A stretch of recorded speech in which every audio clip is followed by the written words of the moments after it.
On a probablement tous déjà observé ce phénomène, peut-être même qu'on a été un peu déstabilisé par lui. Après un diagnostic de maladie grave, certaines personnes, elles semblent ne plus parler que de ça. La maladie devient comme le centre de leur identité, une sorte de nouvelle carte de visite. Et pour l'entourage, c'est souvent très déroutant. On se sent maladroit, un peu gêné parfois, on ne sait pas trop comment réagir. Est-ce qu'il faut écouter, changer de sujet?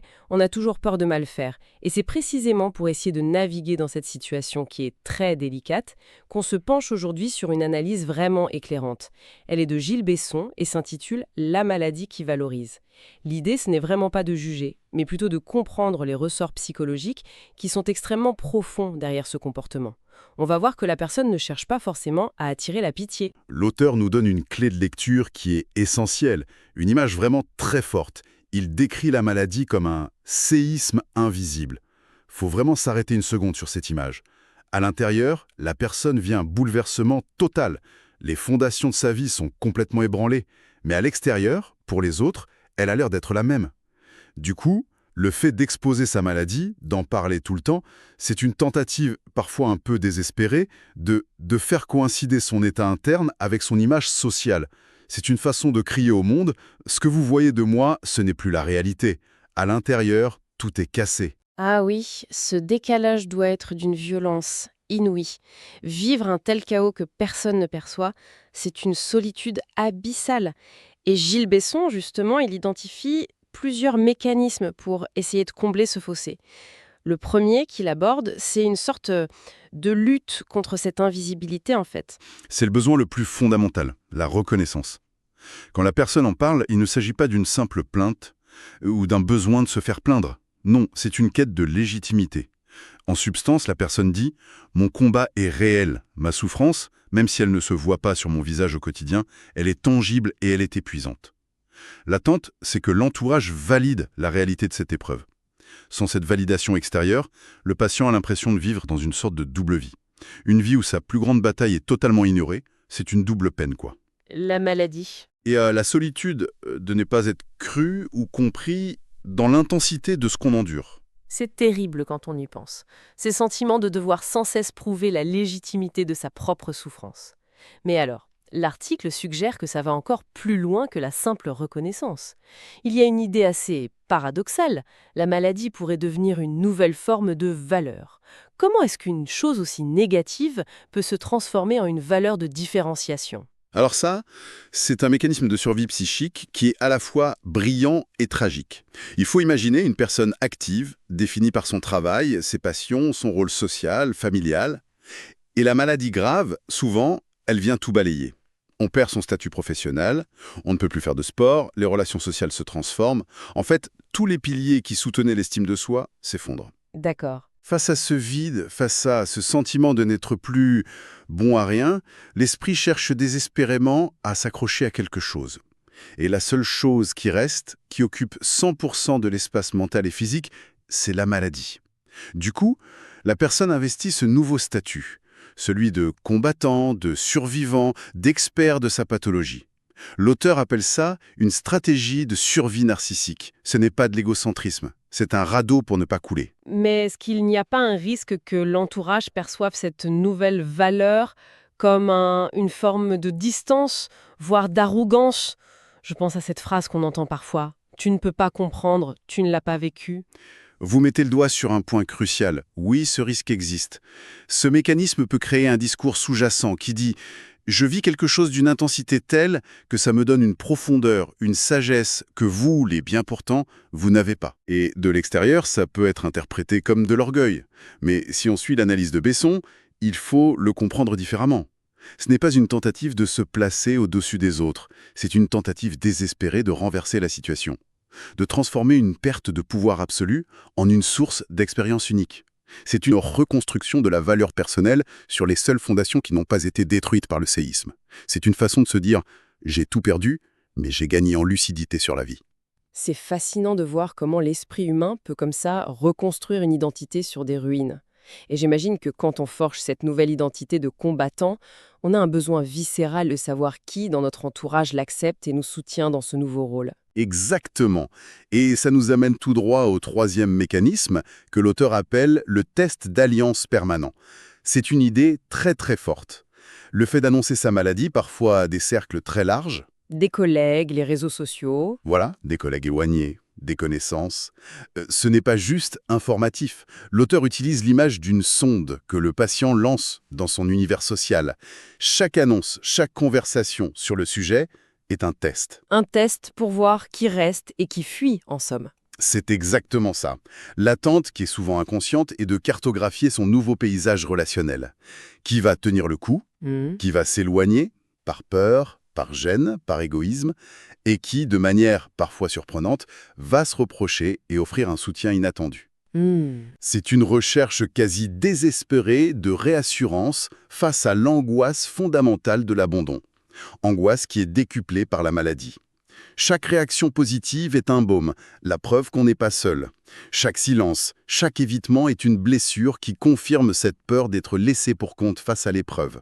Ces trois besoins, être vu, retrouver de la valeur et tester ses liens, ils tournent tous autour de la relation aux autres, de la peur de disparaître socialement.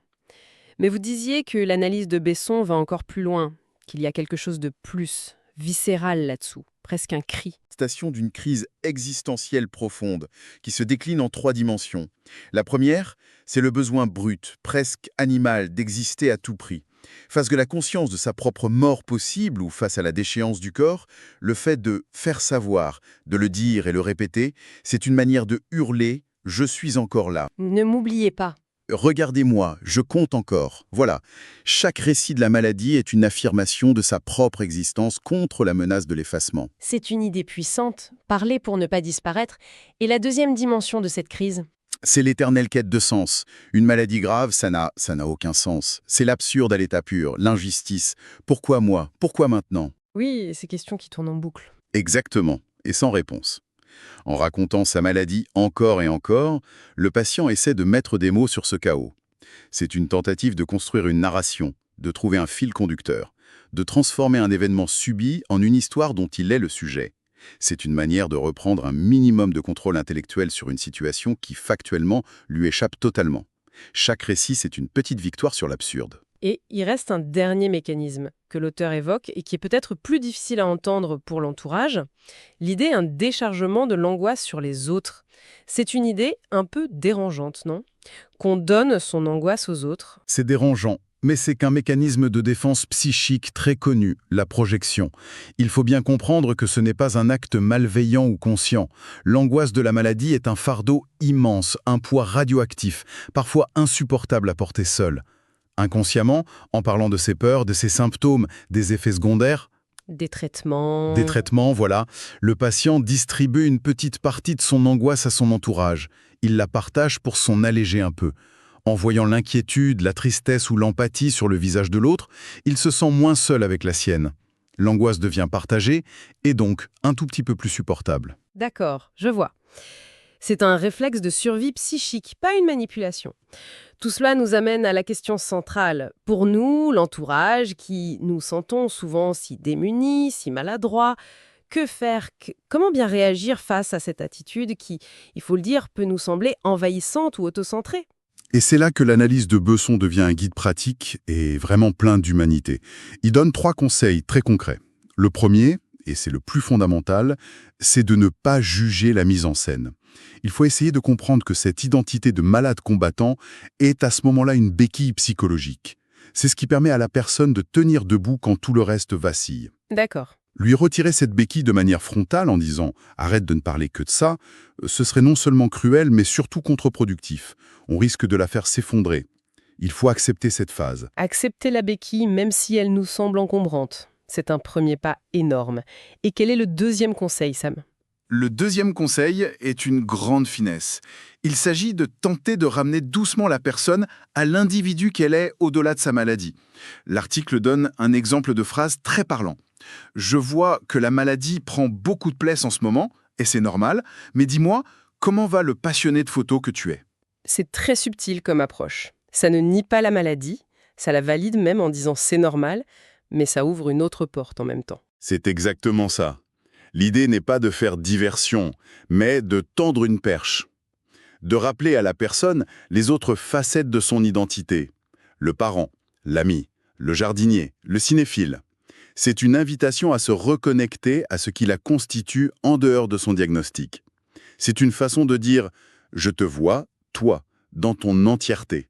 Je n'ai pas oublié qui tu étais avant et je sais que cette personne est toujours là, sous la maladie. » C'est un acte de reconnaissance immense. Oui, qui va bien au-delà de la simple écoute des symptômes. Et le troisième conseil, c'est d'écouter le besoin de valorisation, mais avec une nuance importante, si j'ai bien compris. Oui, et la nuance est capitale. Il faut valider le courage, reconnaître la difficulté de l'épreuve. Dire « c'est vraiment courageux ce que tu traverses », c'est important. Mais l'auteur met en garde contre le piège de l'héroïsation. Transformer la personne en une sorte de héros intouchable, c'est l'isoler. Pourquoi est-ce que ça isole? On pourrait penser que c'est valorisant, au contraire. Parce que ça met la personne sur un piédestal. Et sur un piédestal, on est seul. Un héros n'a pas le droit de craquer, de se plaindre de petites choses, d'être de mauvaise humeur. Ah oui, je vois. Ça empêche une relation authentique, d'humain à humain. Le plus important, c'est de maintenir une forme de normalité dans la relation. On peut reconnaître son courage et 5 minutes plus tard se plaindre de nos propres tracas au travail ou rire d'une bêtise. Maintenir cette normalité, c'est le plus beau cadeau qu'on puisse faire. Ça signifie « tu es toujours des nôtres ». Tu n'es pas juste ton statut exceptionnel de malade. C'est une perspective vraiment très riche. Pour conclure, il y a une citation de Gilles Besson lui-même, qui est ce qu'on appelle un patient formateur, donc il parle aussi de sa propre expérience. Il dit « On peut passer par une phase où l'on a envie que la terre entière sache que l'on souffre, parce qu'on a l'impression que si on ne le dit pas, notre souffrance n'existe pas. » Il ajoute que c'est une phase de réappropriation de soi. Cette phrase, c'est un résumé parfait. Et le mot « phase » est absolument capital. Il met en lumière le grand paradoxe. Ce comportement est une étape nécessaire, presque vitale, de reconstruction de soi. Mais, et c'est là que tout se joue, Besson précise que le piège, c'est de rester enfermé dans cette étiquette. Le rôle de l'entourage, tel qu'il le dessine, est d'une subtilité incroyable. Il s'agit d'accepter que, pour un temps, le diagnostic soit la seule boussole de la personne, son seul point de repère dans la tempête. Tout en continuant à lui murmurer doucement qu'elle est bien plus vaste que son diagnostic. Et cela nous laisse avec une pensée à méditer, qui dépasse le cas individuel. Si ce comportement est une sorte de boussole de survie dans une crise, eh bien, ça interroge profondément la capacité de notre société à reconnaître et à valider la souffrance invisible en général. Comment pourrait-on créer des espaces, des conversations, des attitudes collectives où une personne peut se sentir légitime dans son épreuve sans avoir besoin de transformer cette épreuve en sa seule et unique identité pour enfin être entendue ?